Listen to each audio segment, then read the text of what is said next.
Kalvakuntla Tejeswara Rao alias కన్నారావుపై case నమోదైంది. Adibatla police స్టేషన్లో OSR projects director Srinivas ఫిర్యాదు చేశారు. కన్నారావుతో పాటు 38 మంది బీఆర్ఎస్ నాయకులపై కేసులు నమోదు చేశారు. ఆదిబట్లలో 2 ఎకరాల భూమిని కబ్జా చేసేందుకు కన్నారావు యత్నించినట్లు తెలుస్తోంది. కన్నారావుపై పలు సెక్షన్ల కింద ఐపీసీ సెక్షన్స్ కింద కేసు నమోదు చేశారు.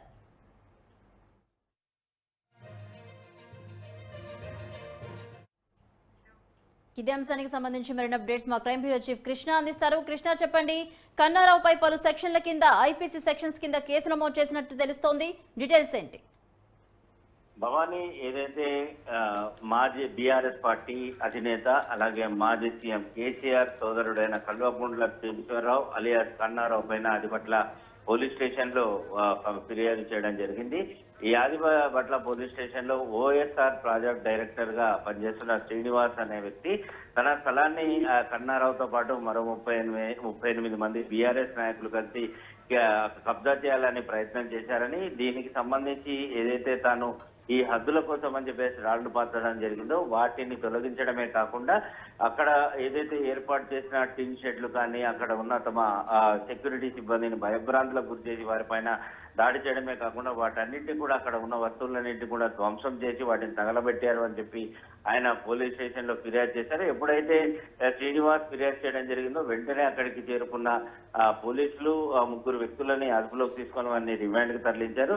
మిగతా 35 మంది పరారీలో ఉన్నట్లుగా కూడా తెలుస్తోంది. కన్నారావు పైన శ్రీనివాస్ ఇచ్చిన ఫిర్యాదు మేరకు 307, 447, 427, 436, 148, 149 ఐపీసీల కింద కేసు నమోదు చేయడం జరిగింది. ప్రస్తుతం బెంగళూరులో కన్నారావు తలదాచుకున్నట్టుగా తెలుసుకున్న ఆదిబట్ల పోలీసులు అతన్ని పట్టుకునేందుకు బెంగళూరుకు ప్రత్యేక బృందాన్ని కూడా పంపినట్లుగా కూడా తెలుస్తోంది. దీనిపైన రాచకొండ సిపి కూడా చాలా సీరియస్ గా ఉన్నారు. ఈ కన్నారావు వ్యవహారానికి సంబంధించి గతంలో ఇటు ఆదిబట్ల కాకుండా శివారు ప్రాంతమైన ఇతర ప్రాంతాల్లో కూడా చాలా పెద్ద ఎత్తున ఈ స్థలాలని వివాదాస్పద స్థలాలను కబ్జా చేసేందుకు ప్రయత్నం చేసి వారి పార్టీ అండదండలు ఆ తర్వాత పోలీసులను కూడా భయభ్రాంతులకు గురి చేయడం, తమకు అనుకూలంగా వ్యవహరించిన పోలీసులపైన వేటు వేసే పరిస్థితికి తీసుకురావడం, ఈ తరహా దారుణాలకు పాల్పడడానికి కూడా విచారణలో తేలింది. ప్రస్తుతం కృష్ణ, మీరు చెప్తున్నట్లు కల్వకుంట్ల తేజేశ్వరరావు అలియాస్ కన్నారావు పై ఇంతకు ముందు కూడా పలు కేసులు ఏమైనా నమోదయ్యాయా? మీరు చెప్తున్నట్లు అంటే కబ్జాలకు గురి చేశాడు, అలాగే భయభ్రాంతులకు గురి చేశారని కూడా చెప్తున్నారు. సో దీనికి సంబంధించి బాధితులు ఏమైనా బయటకు వచ్చారా?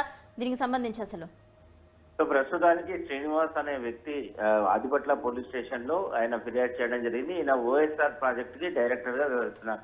ఆయనకు సంబంధించి ఆదిబట్లలో 2 ఎకరాల భూమి ఉంది. ఈ భూమి కొద్ది రోజులుగా ఇటు కన్నారావుకి సంబంధించి ఆయనకి మధ్య గొడవ జరుగుతుంది. దీనికి సంబంధించి ఆ స్థలం తనదేనంటూ కన్నారావు తన అనుచరులతో బీఆర్ఎస్ పార్టీకి సంబంధించిన నేతలతో కలిసి కబ్జా చేసే ప్రయత్నం చేశారు.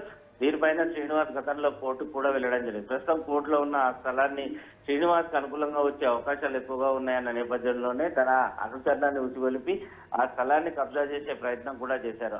అక్కడ ఉన్న సెక్యూరిటీ సిబ్బందిని భయభ్రాంతులకు గురి చేయడం, వారికి దాడి చేయడం, అలాగే ఫెన్సింగ్ చుట్టూ వేసిన ఈ హద్దురాళ్లను ఆ తర్వాత ఆ ఇనుప ఏవైతే రేకులు ఉండే వాటన్నిటిని కూడా తొలగించి వాటన్నిటిని కూడా ధ్వంసం చేసి వాటిని కాల్చివేయడం కూడా జరిగింది.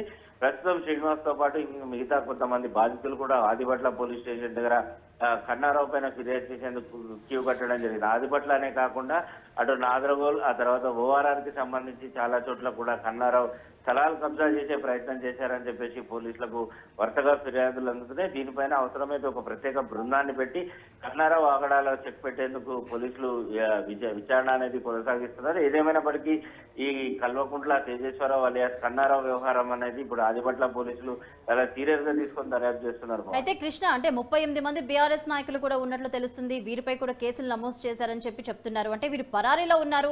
ఇంకా ఎవరైనా అందుబాటులోకి వచ్చారా? మరి పోలీసులు దీనికి సంబంధించి వారిని ఏమైనా పట్టుకునే ప్రయత్నం చేస్తున్నారా బీఆర్ఎస్ నాయకులకు సంబంధించి? భవానీ, ఘటన శ్రీనివాస్ ఎప్పుడైతే వీరు స్థలం మీదకి వచ్చి కబ్జా చేసే ప్రయత్నం చేయడం, విధ్వంసం చేస్తున్న ప్రయత్నంలో ఎవరైతే శ్రీనివాస్ అనే ఫిర్యాదుదారున్నాడో అతను ఆదిబట్ల పోలీసులకు సమాచారం అందించారు. హుటాహుటిన పోలీస్ పెట్రోలింగ్ అక్కడికి చేరుకొని ఈ దాడికి పాల్పడుతున్న, విధ్వంసానికి పాల్పడుతున్న వారిని పట్టుకునే ప్రయత్నం చేయడం, పోలీసుల రాకని చూసి వారంతా కూడా ఎక్కడికక్కడ చెల్లజరుగా పారిపోవడం కూడా జరిగింది. అందులో 3 వ్యక్తులని పోలీసులు అదుపులోకి తీసుకొని విచారించిన క్రమంలో కన్నారావు ఆదేశాల మేరకు తామంతా అక్కడికి చేరుకొని ఆ స్థలాన్ని కబ్జా చేసే ప్రయత్నం చేశామని వారు చెప్పడంతో వారిపైన కేసులు నమోదు చేశారు.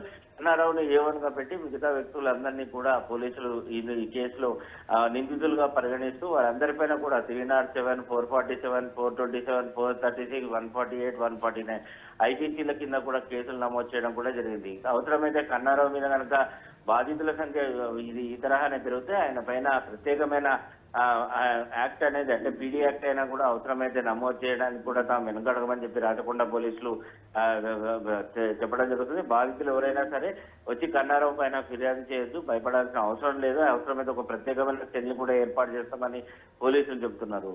Bhavani. Right, thank you Krishna.